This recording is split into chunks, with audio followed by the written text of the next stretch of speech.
চিরদিনই তুমি যে আমার ধারাবাহিকে আমরা দেখেছিলাম অপর্ণার মা অ্যারেস্ট হয়েছে।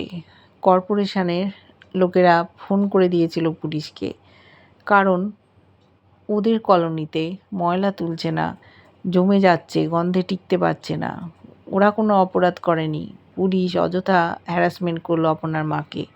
আর্য স্যার মিটিংয়ে ছিলেন, অপর্ণার প্রশংসায় পঞ্চমুখ যারা এসছে তারা। তখন উনি অপর্ণাকে ডেকে আনতে বলেছিলেন, কিন্তু যখন উনি জানতে পারেন ওর মার এই অবস্থা, উনি মিটিং ছেড়ে চলে গেছেন ওর মাকে ছাড়ানোর জন্য।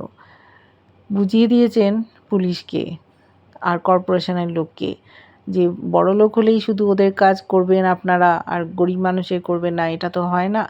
আমজনতা বেশিরভাগই গরিব, তাদের পাশে দাঁড়াতে হবে। অ্যারেস্ট করেছিল পুলিশ অফিসার, ছেড়ে দিয়েছে। আর্য স্যার নিজে গিয়ে কলোনির ময়লা পরিষ্কার করেছেন, তারপর অপর্ণার কাছ থেকে সাবান জল চেয়ে হাত ধুয়েছেন। বাড়ি ফিরে গেছেন, গণেশের মূর্তিটা সঙ্গে নিয়ে যাচ্ছে দেখে মা প্রশ্ন করেছে। এবার দেখতে থাকবো অপর্ণাকে উনি মনের কথা বলেন কিনা।